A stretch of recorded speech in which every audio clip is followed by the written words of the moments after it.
अस्सलाम वालेकुम, my name is doctor आमना हुसैन। आज का जो हमारा टॉपिक है रेस्पिरेटरी डिस्ट्रेस सिंड्रोम पे है और हमारी reference book Nelson 22nd addition रहेगी। जैसे जैसे हम टॉपिक को डिस्कस करेंगे वैसे मैं बताती जाऊंगी कि किस तरह एमसीक्यूज़ आईएमएम में आता है।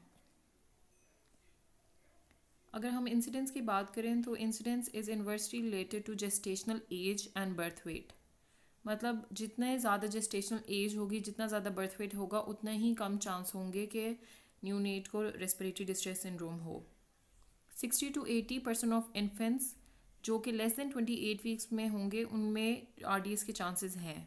32 से लेके 36 वीक्स तक 15 to 30%।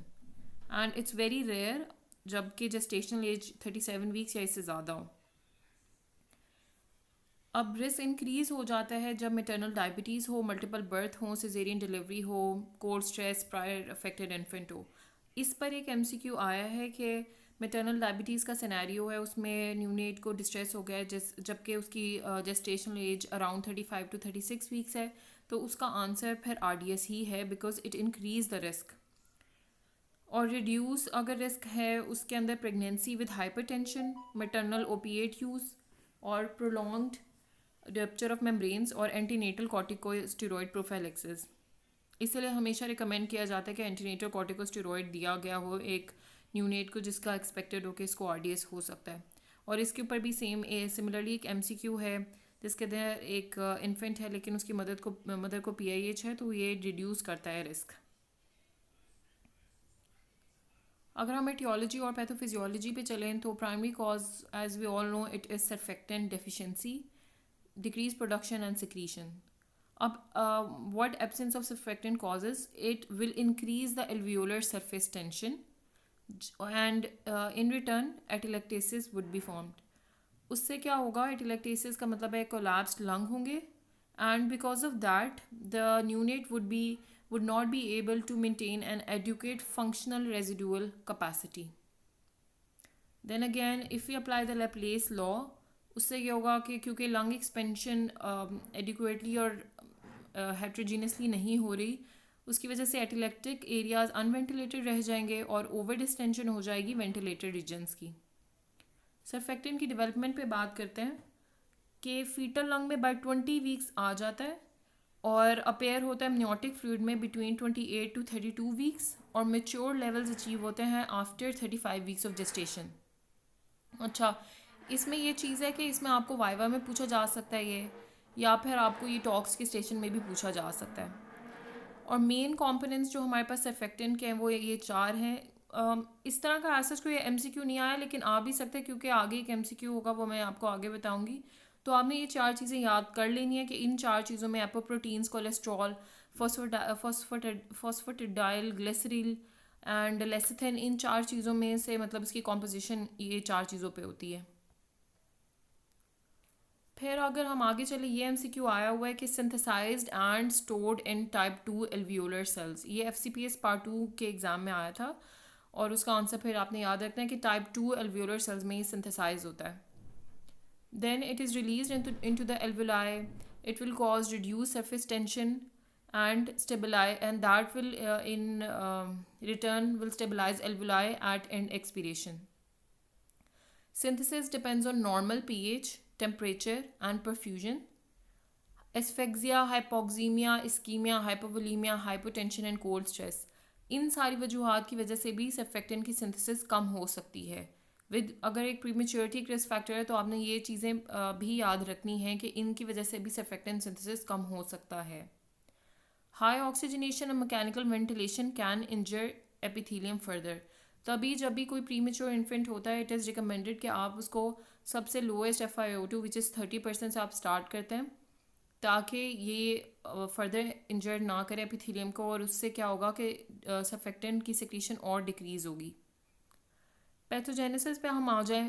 Pathogenesis again hypoxia, हाइपरकैप्निया, acidosis, ये तीन चीज़ें मिलके इसकी बनाती हैं कॉन्स्टिट्यूएंट ऑफ पैथोजेनेसिस। और इन तीनों चीज़ों की वजह से क्या होगा कि पल्मोनरी वेसोकंस्ट्रिक्शन होगी। और प्री मेच्योरिटी के साथ जो बहुत कॉमन चीज़ है वो है डक्टस आर्टीरियोसिस। तो इसी तरीके से है कि जब हाइपोक्सिया, हाइपरकैप्निया और एसिडोसिस हो रहा होगा तो पल्मोनरी वेजोकंस्ट्रिक्शन इन रिटर्न होगी, उसे राइट टू लेफ्ट शंट होगा, and because of that foramen और ovale of ductus arteriosus open रह जाएंगे। फिर प्रोग्रेसिव एपिथेलियल और एंडोथेलियल इंजरी होगी which will affect the hyaline membranes, and एक विशियस साइकिल चल जाएगा जिसमें डिक्रीज सर्फेक्टेंट, फिर टेलेक्टेसिस, फिर लंग इंजरी और लास्ट पे हाइपोक्सिया होगा। इन केस अगर आप सर्फेक्टेंट प्रोवाइड नहीं कर रहे तो this all can lead to multi organ dysfunction. Clinical manifestations की बात करें तो signs appear within minutes of birth. अच्छा, this is very important because it differentiates it from like other diseases that includes the lungs. Within minutes of birth sign appear हो जाते हैं। जैसे कि टीटीएन का scenario और RDS का scenario आप कंफ्यूज कर सकते हैं, लेकिन TTN which is the transient tachypnoea of newborn, उसके अंदर पेशेंट स्टेबल होता है और वो कुछ लाइक 2 to 3 आवर्स बाद पेशेंट को डिस्ट्रेस स्टार्ट होता है। लेकिन इसमें within minutes after birth आपको साइंस और सिम्टम मिल जाएंगे जिसके अंदर tachypnoea, expiratory grunting, intercostal subcostal retractions हैं, नेजल फ्लेयरिंग है, सियानोसिस है। अब इस पे एमसीक्यू कैसे आया हुआ है, 2 एमसीक्यूज इस तरह आए हुए हैं कि जिसमें दिया हुआ है कि एक इन्फेंट है, उसको टेकिपनिया है, इंटरकॉस्टल सबकॉस्टल रिट्रैक्शन है सून आफ्टर बर्थ, और फिर उसकी जेस्टेशनल एज मेंशन है, तो उसका डायग्नोसिस क्या है, and obviously diagnosis RDS. Breath sounds आपको नॉर्मल भी मिल सकती हैं, डिमिनिश भी हो सकती हैं, हार्श, ट्यूबुलर, फाइन क्रैकल्स और डीप इंस्पिरेशन। नेचुरल कोर्स में हम इस तरह होगा कि अगर फॉर एग्जांपल आप नहीं दे रहे सर्फेक्टेंट तो क्या डिजीज़ का नेचुरल कोर्स होगा। पहले तो प्रोग्रेसिव साइनोसिस होगी, डिस्निया वर्सन होगा, हाइपोटेंशन हो जाएगी, पेलर एंड देन एपनिया। उससे क्या होगा कि पेशेंट को develops mixed respiratory metabolic acidosis. ये याद करने वाली चीज़ है कि क्या एबीजीज पे आएंगी फाइंडिंग, वो आगे भी हम डिस्कस करेंगे, लेकिन ये याद रखें ज़रूर कि मिक्स्ड रेस्पिरेटरी मेटाबॉलिक एसिडोसिस होगा which will cause respiratory failure and then multi organ dysfunction. Peak severity day 3 पे आएगी and after that there will be improvement. और डेथ के कॉज में क्या हो सकता है, gas exchange failure, pulmonary air leaks और हेमरेज एंड इंट्रावेंट्रिकुलर हेमरेज।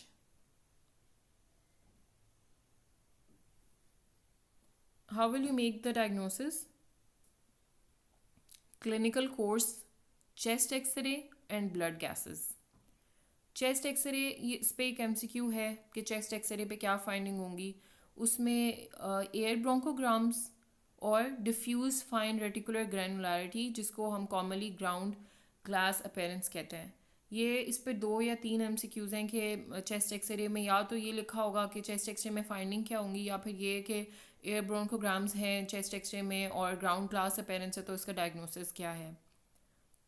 फिर ब्लड गैसेस में जैसे कि अगर चेस्ट एक्सरे आया है तो हो सकता है कि नेक्स्ट टाइम वो इसी टॉपिक में से ये पूछ लें कि ब्लड गैसेस पे क्या आएगा, तो फिर वो मेटाबॉलिक एसिडोसिस है। ये चीज़ ज़रूर आपने याद रखनी है।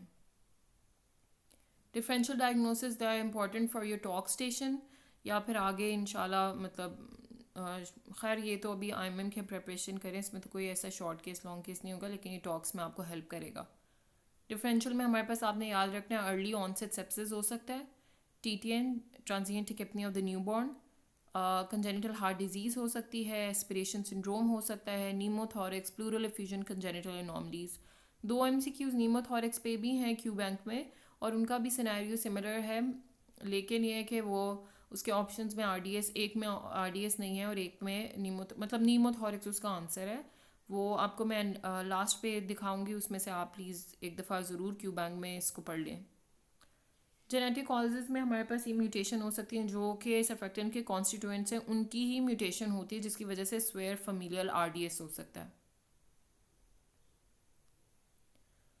प्रिवेंशन आप कैसे कर सकते हैं कि आप अवॉइड करें बिल्कुल अर्ली इलेक्टिव सिजेरियन सेक्शन या इंडक्शन बिलो 39 वीक्स, और एंटीनेटल कॉर्टिकोस्टेरॉइड्स दें। Transfer mother to NICU capable facility, preterm delivery likely and fetal monitoring reduces asphyxia risk. ये जो 3 चीज़ें और 4 लिखी हुई हैं, प्रोजेस्टेरॉन, सर्कलाज, टोकोलिटिक्स, एंटीबायोटिक्स, मैक्सल्फेट, ये भी इंपॉर्टेंट है, लेकिन जो मेन चीज़ है वो है एंटीनेटल कॉर्टिकोस्टेरॉइड्स। और उसको आपने देना कैसे होता है, देना इस तरीके से होता है कि अगर 24 to 34 वीक्स में तो आपने हर प्रीटर्म लेबर में उसको देना ही है, और अगर 34 to 36 वीक्स में है तो फिर आपने 1 course if not given earlier. Less than 24 weeks में बेस्ड ऑन पेरेंटल प्रेफरेंस के अगर लेस देन 24 वीक्स में हो रहा है तो किस तरीके से मतलब कि देना चाहते हैं या नहीं देना चाहते हैं, because less than 24 weeks RDS के चांसेस तो होंगे लेकिन मोर्टेलिटी भी बहुत ज़्यादा है.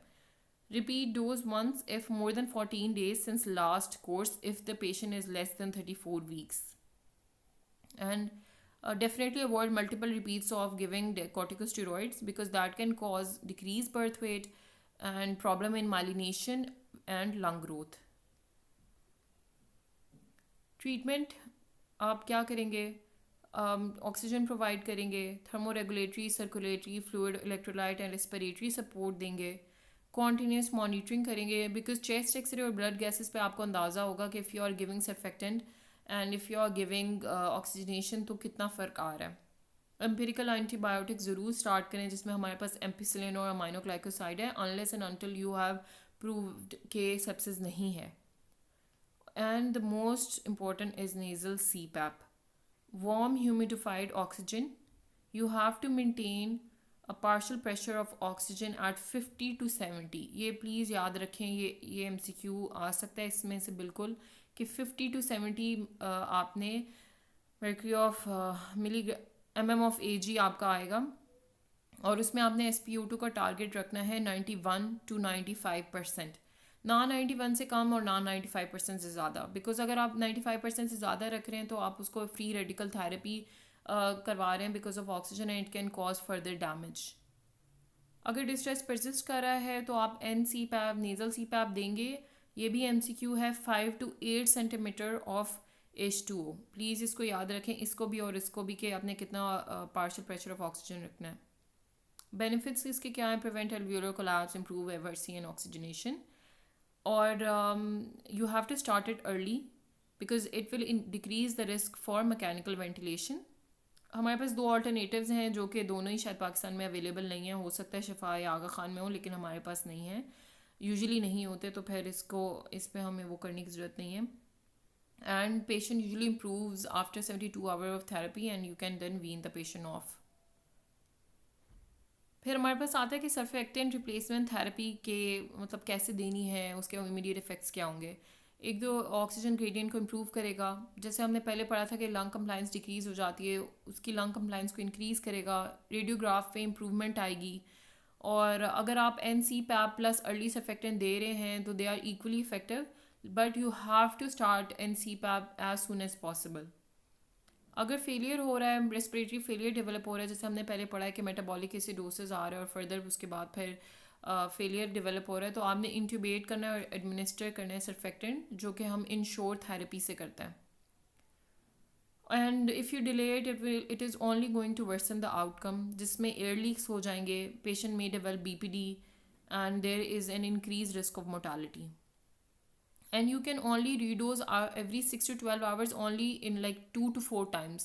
ये नहीं कि आप बार बार देते जाएं, लेकिन you can safely give it for 2 to 4 times every 6 to 12 hours. Delivery methods हमारे पास जो हम यूज़ करते हैं कॉमनली वो इंश्योर है, which is intubate, surfactant, extubate and then you shift the patient to CPAP. लेकिन कुछ मेथड्स जिस तरह के मिस्ट है और लाइजा है, ये बाहर होते हैं, इसमें कैथेटर के थ्रू आप देते हैं. हमारे ये नहीं हो रहे, शायद again probably I have heard कि आगा खान में होता है, लेकिन हमारे इंश्योर ही होता है. तो अगर आपको पूछा भी जाएगा या फिर एग्ज़ाम में या टॉक्स में, तो प्रॉब्ली इंश्योर की उस पर ही होगा. और आपको न्यूरो अप्रोचेस पता होनी चाहिए कि लेरेंजियल मास से भी दे सकते हो, नेबुलाइज्ड सर्फेक्टेंट से भी. अब इसमें ये MCQ आया था Feb 2025 के IMM में कि सर्फेक्टेंट देने की क्या कॉम्प्लिकेशन है. तो आपने इसको बिल्कुल कंफ्यूज RDS की कॉम्प्लिकेशन से नहीं करना, वो हम आगे पढ़ेंगे. उसका आंसर था पल्मनी हेमरेज. लेकिन आगे जो RDS की कॉम्प्लिकेशन है उसका मेन आंसर है न्यूमोथोरिक्स. तो आपने इस चीज़ को कंफ्यूज नहीं करना. सर्फेक्टेंट से पल्मनी हेमरेज हो सकता है, उसके साथ ट्रांजिएंट हाइपोक्सिया, ब्रेडिकार्डिया और ब्लॉक DTT. अब ये चारों कॉम्प्लिकेशंस हैं. अब अगर एक दफ़ा पल्मनी हेमरेज आए तो अगर एग्जामिनर का दिल हो तो वो चेंज भी कर सकता है और पल्मनी हेमरेज नहीं दे के बाकी ये 3 ऑप्शंस दे सकता है. तो आपने इन चीज़ों को याद करना है कि क्या कॉम्प्लिकेशंस हो सकती हैं. फिर मैकेनिकल वेंटिलेशन की इंडिकेशंस आपको ज़रूर पता होने चाहिए कि pH कितनी हो, PaCO2 कितना हो. ये आपके सामने लिखी हुई, आपने याद करनी है. PaCO2 less than more than 60 होना चाहिए, सेचुरेशन आपने लेस देन 90% पे अगर हो रही है, 40% दे रहे हैं आप ऑक्सीजनेशन, एंड CPAP से 5 to 8 सेंटीमीटर अगर आपका पीप दे रहे हैं तो फिर आपने इसको करना है इंट्यूबेट, और रिकरेंट और स्वेयर अपनी और है, pH लेस देन 7.2 है। मैकेनिकल वेंटिलेशन की सेटिंग्स आपने, आपका गोल क्या होना चाहिए बीजीज का, 50 to 70 आपने PaO2 रखना है, PaCO2 आपने 45 to 65 रखना है। It is different from what we see and what are goals in infant, so ये ध्यान रखें प्लीज़। pH 7.20 to 7.35, नॉर्मली हम बड़े बच्चों में 7.35 to 7.45 रख रहे हैं, लेकिन यहाँ पे 7.2 to 7.35 है। और इसके साथ आप एडजस्ट ऑक्सीजनेशन करेंगे। इस पे भी MCQ आपको बिल्कुल आ सकता है, और इस पे आया भी हुआ है जैसे मैंने आपको पहले बताया है। तो आपको ये सब कुछ याद करना है, इसमें से कुछ भी आ सकता है कि आप क्या होनी चाहिए इंडिकेशन, और क्या होनी चाहिए कि अगर वेंटिलेशन पे आपने इतने पे रखा है तो क्या इंडिकेशन कि आप NC पे आपसे वेंटिलेशन पे डालें, तो ये आपने बिल्कुल याद करना है। पीप आपको 4 to 6 रखना है, टाइडर volume 4 to 6 ml per kg रखना है, और रेट को आपने 40 per minute पे स्टार्ट करना है। अच्छा, ये क्योंकि नेल्सन में दिया हुआ तो मैंने ऐड कर दिया, लेकिन इसमें it's not important for us at all. So और मैं आपको हाईली रिकमेंड करूँगी कि अब क्योंकि इतना टाइम आपके पास नहीं है, ऐसा नहीं है कि हमारे पास 1 साल है, फेब बिल्कुल करीब ही है, 3 से 4 माह रह गए, तो आप अननेसेसरी इन्फॉर्मेशन रिटेन करने में अपना टाइम बिल्कुल वेस्ट ना करें। This whatever I am showing here, this is not necessary at all, I according to my research and according to my experience, so आप इसको सेफली स्किप कर सकते हैं। फिर हमारे पास ये high ventilation frequency, high frequency ventilation है। RDA से रिलेटेड MCQ नहीं है, लेकिन एक मिकोनियम एस्पिरेशन का MCQ है जिसके अंदर ऑप्शन आपके पास हाई फ्रीक्वेंसी वेंटिलेशन है, कि अगर मिकोनियम एस्पिरेशन का बच्चा है और उसके अंदर उन्होंने दी हुई कि अब वो उस पर नहीं कर रहा है वेंटिलेशन किसको ज़रूरत है और उस पर मेंटेन नहीं कर रहा है, तो आप क्या चूज़ करोगे, तो आप इसके अंदर इसका आंसर हाई फ्रीक्वेंसी वेंटिलेशन है। अच्छा, एक MCQ इस पे है परमिसिव हाइपर कैप्निया पे, कि कितना रखा होगा आपने, कितना रखना है कि परमिसिव हाइपर कैप्निया में कितना होता है, तो it should be more than like 60 to 70 mmHg to avoid lung injury, ये आपको याद करना है। और आपको टारगेट सेचुरेशन भी याद करनी है कि 91 से लेके 95% तक है। फिर और हाँ, अगर आपके पास 85 to 89% ऑक्सीजनेशन आ रही है and if the child is on NCPAP, तो अगर आप उसको इंक्रीज़ करें ऑक्सीजनेशन को 40% से, तो इसका कोई फ़ायदा नहीं होगा, बल्कि ये BPD और ब्लाइंडनेस को इंक्रीज़ ही करेगा। देन हाँ, if you have to wean the patient from ventilation, उसके लिए आपको फिर NCPAP, वेंटिलेशन से आप जब इसको एक्सट्यूबेट करेंगे तो आप उसको NCPAP पे डालेंगे। And you can also give methylxanthine, which improve extubation success. We give caffeine citrate. Pharmacological therapies में आप बस इतना याद रख लें कि इनहेल्ड नाइट्रिक ऑक्साइड का रोल है, specially in infants with PPHN, persistent pulmonary hypertension, लेकिन इतना कोई ख़ास फ़ायदा नहीं है प्रीटर्म RDS में। प्रोग्नोसिस की बात की जाए, मिनिमल हैंडलिंग हो, सेप्सिस का ख्याल किया जाए, तो हो जाती है 10% तक मोर्टालिटी मॉर्बिडिटी है, लेकिन इसका जो क्रॉनिक सीक्वल बनता है दैट इज़ ब्रोंकोपल्मोनरी डिस्प्लेसिया। तो ये MCQ भी आ सकता है कि इन्फेंट है वो वेंटिलेशन पे रहा है, प्री मेच्योर इन्फेंट है, RDS डेवलप कर लिया, तो इसका क्रॉनिक सीक्वल है, या फिर उसने क्या कॉम्प्लिकेशन डेवलप कर लिया है, that now the patient is not maintaining सैचुरेशंस।